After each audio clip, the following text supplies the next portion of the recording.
Agenda da Reforma Íntima, dia 18 de novembro de 2022. Reflexão e vivência em torno do Evangelho. Disse também ao que o havia convidado: quando deres algum jantar ou ceia, não convide teus amigos, nem teus irmãos, nem teus parentes, nem teus vizinhos ricos, para não suceder que também eles te convidem por sua vez, e assim te retribuam. Ao contrário, quando deres algum festim, convida os pobres, os estropiados, os coxos e os cegos. Lucas capítulo 14, versículo 12 e 13. Meus irmãos, na passagem de hoje vemos Jesus nos orientar a fazer algo que, se tomarmos ao pé da letra, poderia parecer absurdo, visto que quando realizamos algum evento, sempre colocamos na nossa vida lista de convidados as pessoas que normalmente nos são caras ao coração.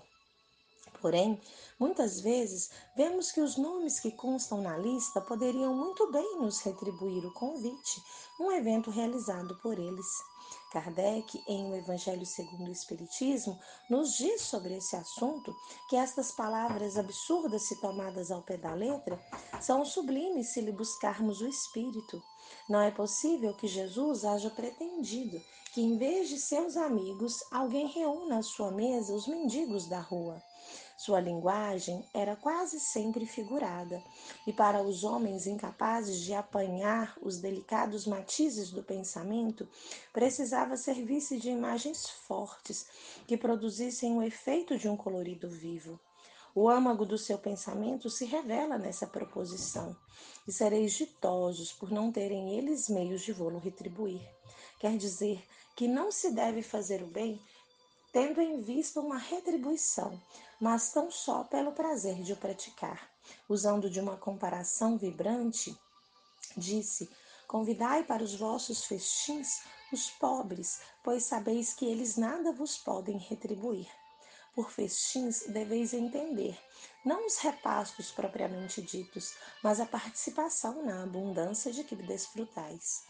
Vemos dessa forma que a palavra do Mestre se referiam ao sentido figurado da expressão.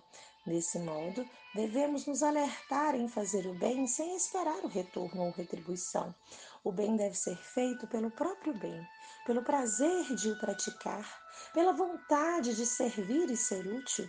Busquemos auxiliar a todos, indistintamente, sempre que surja a oportunidade, fazendo aos outros aquilo que gostaríamos que os outros fizessem para conosco, lembrando sempre que devemos nos manter ocupados no campo do bem, visto que quem não vive para servir, não serve para viver. Que Jesus nos abençoe hoje e sempre e que tenhamos um dia de paz e bênçãos.